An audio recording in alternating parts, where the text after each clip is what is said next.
It's Car Con Carne. Let's eat in the car. It's Car Con Carne. And now here's the star of our show, James Van Alstyne. And this right here is Car Con Carne. I'm James Van Alstyne. Car Con Carne is a Q&A1 podcast, and Car Con Carne is presented by Easy Automation, easy-automation.net. Transform your living space, transform your business operation with cutting-edge home automation. Experience seamless control over audio, video, lighting, security, climate, everything. Get a quote. It's hassle-free, it's easy, it's free.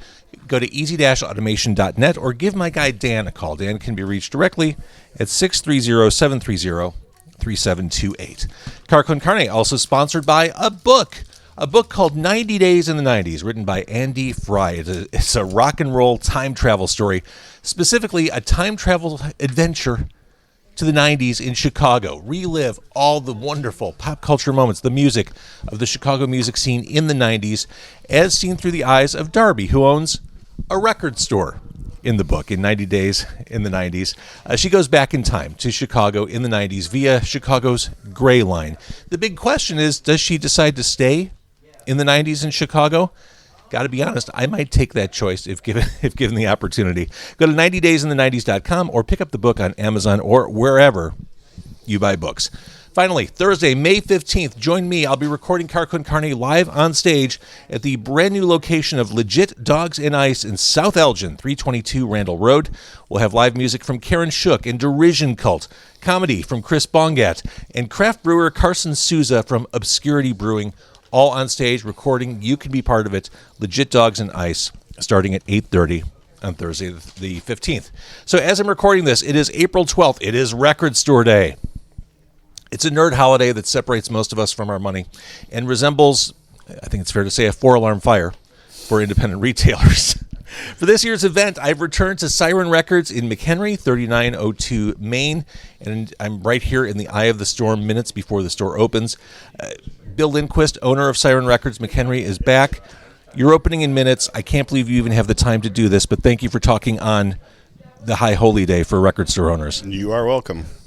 Let's get right to the big question. From the perspective of a small business owner, a record store owner, is Record Store Day worth all the time, effort, sweat equity, money that goes into it? It seems like a huge undertaking twice a year.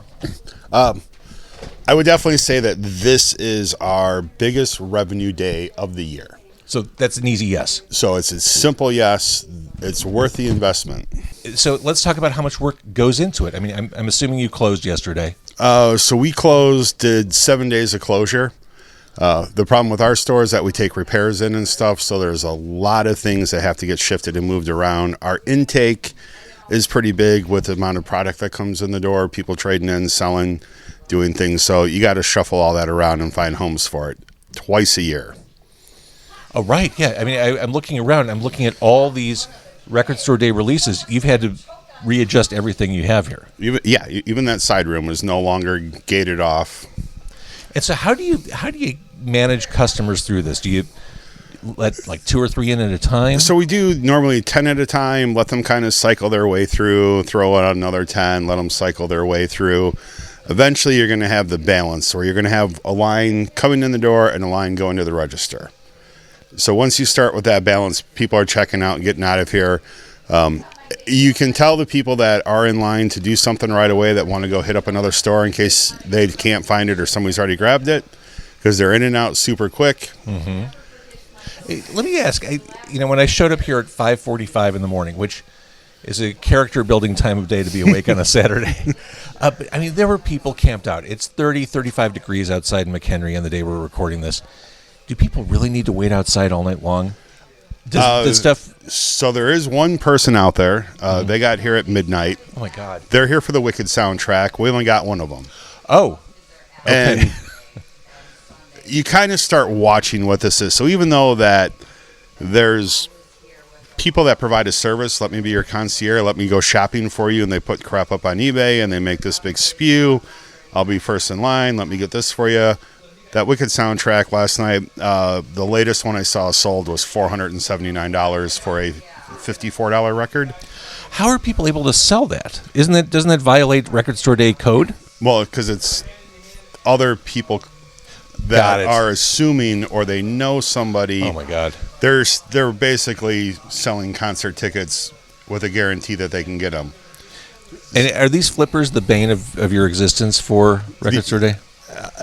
It's frustrating because you want everybody that waited in line to get something. Yes. Nothing pisses you off more than seeing a photo that came out of your shop, because some of these albums are serial numbered, and I wrote down the serial numbers. And we kind of see, I'll check for local to see who's closest to me on eBay and go, oh, that was the fifth person in line. I got to video them. When I see them in line next year, I get to tell them, no. That's amazing. I'm not imagining this. Are you open even earlier for this Record Store Day than usual?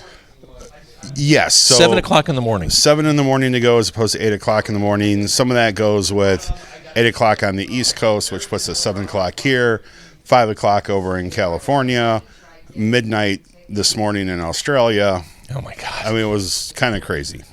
So, thinking about Black Friday last year, 2024, I thought, and maybe this is just my own preferences, I thought the lineup, the releases were fairly soft, fairly weak. It seems like this time around, for April 2025, it seems like this is a pretty spectacular list of stuff. It's a pretty strong list this year. There are going to be times where things are not made in time, so they'll get pushed to the Black Friday. So that's where you see some overlapping, like going, oh, I thought that came out in April, but it wasn't available in April because it wasn't done yet. So is that a case of just not enough presses to keep up with? I do believe. I mean, you know, I always think of it as in cycles. So if you're a band and you're looking to get vinyl press and you're going to a big plant, you're going to get cut off because you have all these artists and they're making, 100,000 plus albums, and then it shuts off. Then it's Record Store Day production.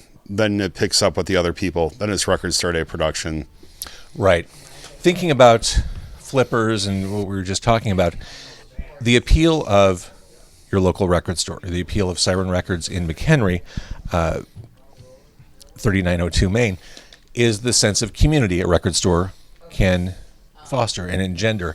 Do you have a lot of loyal customers who come in all the time? Yes. There's a handful of gentlemen out there that have been here within the first 10 people in line for the last 13 years. So they've got the camping out down to a science. They know exactly what to wear, how to stay warm. Yep. They got heaters out there. They got all sorts. Yeah, there's a guy out there with a turbo heater, and that's brilliant. It's. I mean, if you're going to do it smart. It's flattering to see all those people outside that want to come and patronize you, and we thank every single person out there. Because without them, this gamble would never pay off. And it is kind of a gamble, right? Because I'm looking at dozens and dozens of titles on the shelves here. I mean, you're kind of rolling the dice saying, okay, I'm going to... We did $29,000 is what we ordered. So we ordered a car's worth. Oh, my God. And now we have to sell a car's worth today. And I do see, I don't, not necessarily at Siren Records, but I do see at record stores all around, after Record Store Day, there are those Record Store Day bins of the stuff that just doesn't move. Yes. And you see them at record stores for 25 to 75% off. Right. Well, and some titles can get that. Other times, you got to listen to things, and you might not think it's in your wheelhouse, but take the time. I've always been kind of almost anti-downloading and listening to something to try it out, but when it comes into some of the obscure titles or things that you're not familiar with, it does make sense when you're buying a $30, $40 album just to pick something up, listen to it, and give it more than one listen. There's several titles in here that I've listened multiple times to realize, ooh, and I find myself going back to certain ones. Since we're recording this isn't, obviously, we're a podcast, this isn't live. What do you think, Wicked soundtrack aside, what do you think will be the first to go? I'm going to say the Talking Heads Live, then the Oasis box set. Oh, the Oasis one for sure. Time flies. That Kelsa up there. We got a lot of calls for her. All the Taylor, the Charlie XCX. You got to kind of get. So you're able to move the pop stuff here. Quite a bit. I think there's more demand, and that's what's drawing more people to the record stores. Are these pop female artists. Yeah. And,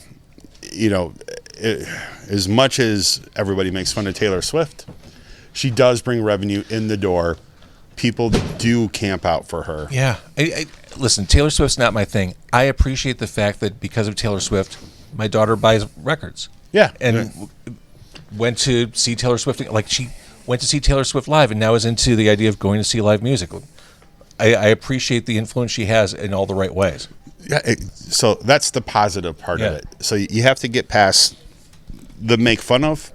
Yeah. It's not and my realize thing. that it's art. She's successful. Yeah. And she helps draw people in the door. Now it's our job to turn those people into something, and not turn them into something else, but let them experience something else. Right, to curate. Like, Yeah. oh, you like this? You may want to give, and you've always done that when I walked in here. Oh, have you heard this yet? No, you should listen to this. Try this record, and stuff I've never seen before in my life. All right, so we're minutes away from you opening, so we're going to wrap up. When do you start planning ahead for Black Friday? When is that? Do you have a chance to catch your breath in between record store days? So the Black Friday list will come out in October or late September. So you've got the summer to catch your breath and Yeah. just have a normal, operate a store like normal? From now until probably June 1st. As soon as June 1st hits, this place becomes a ghost town. Really? Yes. Because there's concerts, everybody's doing things, vacations, graduations. There's a lot of money being spent in other areas. That makes sense. And it's probably a consistent pattern. Yes. So when you find it, you got to go, I'm ordering all this product. I'm not going to make a ton of money, but you hope to make $8,000 off of $29,000. That $8,000, if you really think about it, with our rent and things, that will carry us probably July, August. Then you sweat a little in September. And you hope to have something else come through the door. I did actually like it during COVID where it came in waves. Every month there was 100 titles. Yeah.